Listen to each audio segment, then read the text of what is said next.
तो चलिए करते हैं क्वेश्चन नंबर 13। ठीक है, देखिए इस क्वेश्चन में क्या दिया है, as observe from the top of 75 metre high lighthouse. तो ये 75 मीटर है, ठीक है, यहाँ 75 मीटर हम लिख लेते हैं।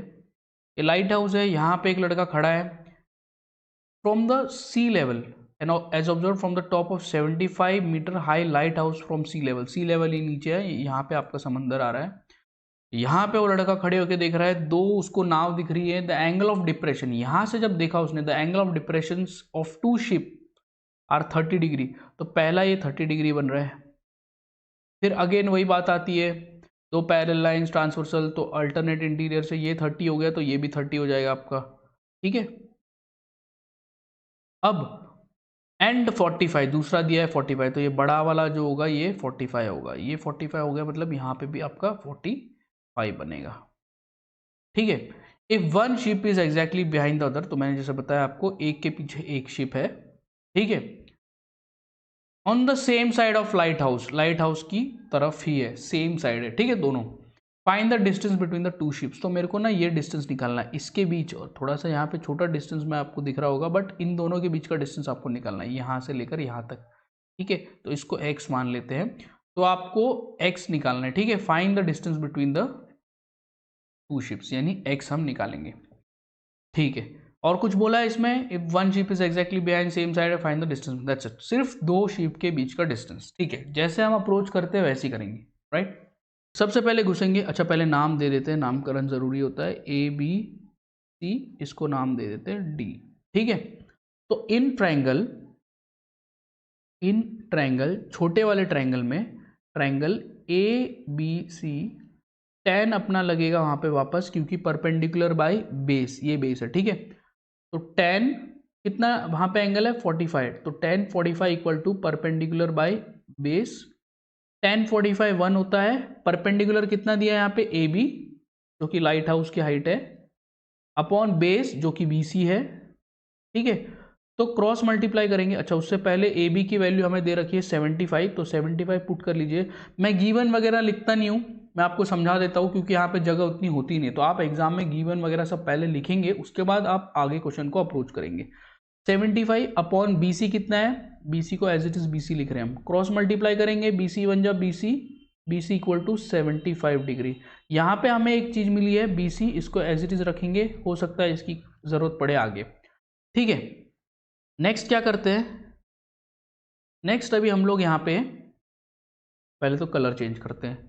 इन ट्रायंगल, कौन सा ट्रायंगल लेंगे अब, ए बी डी, बड़ा वाला ट्रायंगल। ठीक है, in triangle A B D, ठीक है, डी मतलब लास्ट तक जाएंगे आप।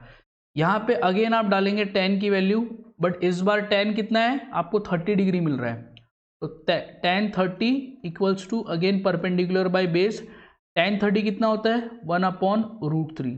ठीक है, परपेंडिकुलर वापस ए बी है, तो ए बी लिख लीजिए, बी सी बेस कितना है, बी सी नहीं है, बेस है बी डी, और बी डी क्या है आपका, पहले ए बी लिख लीजिए, बी डी क्या है, ध्यान से देखिए, बी डी यहां तक है पूरा, यानी B C plus C D.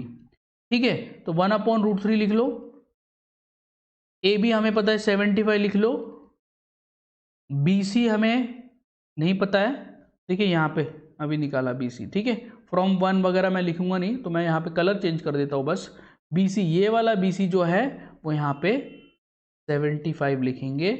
ठीक है, बी सी की जगह 75 पुट किया है, प्लस सी डी जो कि हमें एक्स निकालना है, राइट। यहाँ तक मेरे ख्याल में आपको समझ में आ गया। अब क्रॉस या ट्रांसपोज भी कर सकते हैं आप, 75 इंटू 1 करोगे 75 प्लस एक्स। ठीक है, ये वैल्यू उधर चली गई, तो 1 से मल्टीप्लाई होकर वही वैल्यू आएगी, ये √3 इंटू 75 कितना हो जाएगा 75√3। ठीक है, अब इसके आगे का मैं यहाँ पे करता हूँ सॉल्व, 75 प्लस एक्स था इक्वल टू 75√3, तो एक काम करते हैं ना, 75 जो है उसको हम साथ में ला सकते हैं, या तो मैं एक काम करता हूँ ऐसे लिखता हूँ, x इक्वल्स टू 75√3, ये प्लस में उधर गया तो माइनस। ठीक है, देखिए 75 इधर भी है इधर भी है, तो हम इसको कॉमन ले लेते हैं, 75 अपना बाहर कॉमन आ जाएगा, अंदर √3 बचेगा, यहाँ पे 1 आएगा, ठीक है, तो अपना x बस आ गया 75 इंटू √3 - 1। ठीक है, बस इसको आगे सॉल्व करना नहीं है, √3 की वैल्यू दी होती तो अपन निकाल लेते, बट ठीक है। तो x यानी कि अपने को जो डिस्टेंस मिला CD, डिस्टेंस जो दोनों शीप के बीच था जो कि x था वो मिला 75 √3 - 1। ठीक है, तो क्या किया हमने, दोनों शीप के बीच का डिस्टेंस निकाल लिया। सबसे पहले एक छोटे ट्रायंगल में गए, जो वैल्यू मिलती है लिखना है। बड़े ट्रायंगल में यानी AVD में गए, जो वैल्यू मिलती है लिखना है। फिर फ्रॉम फर्स्ट की वैल्यू यहाँ पे पुट कर दी BC की जगह, फिर सॉल्व किया, आ गया। ठीक है, आई होप आपको समझ में आ रहा है।